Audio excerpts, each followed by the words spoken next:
Soy Edilberto Cervantes, estamos en 15 Diario TV. El tema que vamos a abordar hoy son los programas sociales del presidente López Obrador.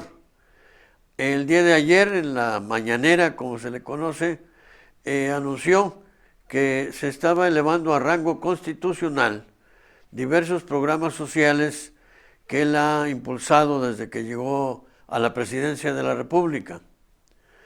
El día de hoy se aclara en la prensa que ya en la Cámara Baja, la Cámara de Diputados, sí aprobó la elevación a rango constitucional de lo que se refiere a programas para adultos mayores, para personas con discapacidad permanente, para adultos mayores afromexicanos, para adultos mayores de poblaciones originarias, y también lo que se refiere a becas para los estudiantes de familias en pobreza de todos los niveles educativos, más las becas para estudiantes del bachillerato a fin de que puedan concluir sus estudios.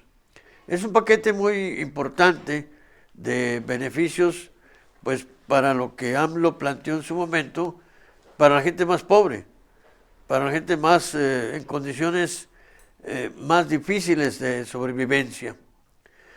Esto pues ha generado debate, como es natural.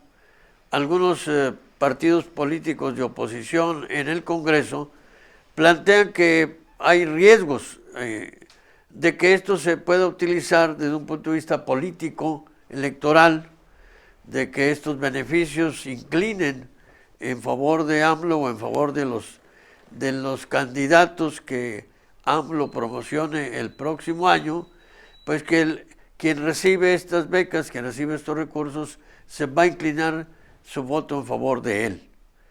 En otros casos señalan que pues no debiera plantearse ese riesgo, dice, ya que como derecho constitucional no está sujeto a que el partido en el gobierno o que el gobierno quiera o no maloriente o no maloriente los recursos destinados a estos programas, sino que en la medida que es constitucional será una obligación de quien esté en el gobierno aportar estos recursos a la gente en estas condiciones. Independientemente de este debate entre si puede ser o no utilizado como recurso electoral, que claro, siempre habrá esa posibilidad y siempre hay esa manera de ver las cosas de lo que el gobierno genera en favor de ciertos grupos. También podríamos decir que cuando el gobierno ha ayudado a los sectores empresariales, pues también la inclinación del voto debe haberse manejado de alguna manera, o estuvo en riesgo también manejarse de esa manera. Habría que recordar a fines del siglo pasado, en los 90 y tantos del siglo pasado, el rescate que hubo que hacer de los bancos, el dichoso Fobaproa, que le costó a muchos mexicanos por muchos años poder liquidar las hipotecas que cuando se concertaron eran realmente suaves o blandas, pero que después del 96 aquello fue un desastre.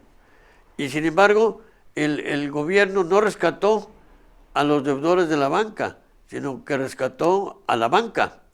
Y ese rescate del Fobaproa, como se le llamó, aún lo seguimos pagando después de más de 20 años, y lo estamos pagando en realidad a un costo altísimo.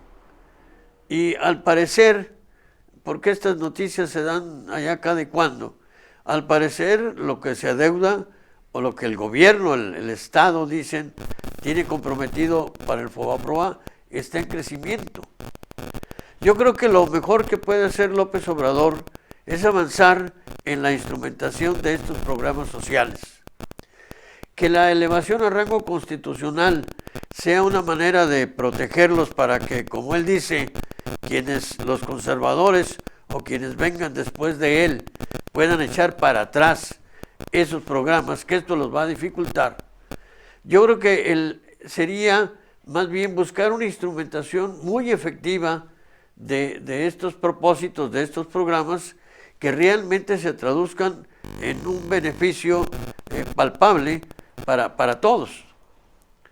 En la medida en que estamos en medio de una crisis global, y ya no solamente por la crisis neoliberal, ahora también por la crisis de salud pública, pues es un momento importante para que el mercado mexicano crezca en función de sus propias necesidades y a partir de sus propios recursos.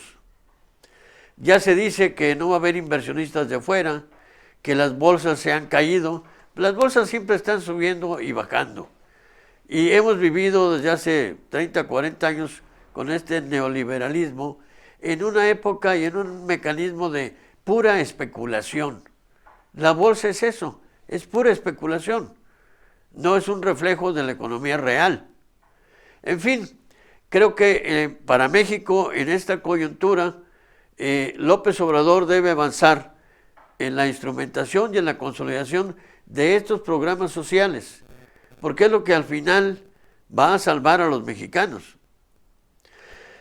En Chile, por ejemplo, se dice que aquella imagen que se tenía de un país muy eficiente, con una economía boyante y una estabilidad social y política, ¿por qué de repente estalló? Pues no fue de repente. Estalló porque ya desde hace fácilmente 5 años ya estaba claro que el sistema de pensiones, el que tenemos acá también, el de las Afores, el mismo sistema se implantó en Chile por primera vez, ya había fracasado, que las pensiones no estaban cumpliendo o no estaban dando el nivel de protección para los que entraban ya en la vejez. Entonces, también habría que hablar de la privatización que se hizo de la educación en Chile y cómo los estudiantes ya desde hace 7, 8 años estaban protestando porque el costo de la educación estaba muy alta. Bueno, aquí en México ya sabemos que más de 50 millones de personas están en pobreza y algunos de ellos en pobreza extrema. No esperemos a que tengamos consecuencias sociales y políticas todavía más funestas de las que hemos tenido, sino que empecemos a generar programas y que ojalá que se instrumenten debidamente como estos que está planteando López Obrador. Es mi comentario, estamos en 15 Diario TV.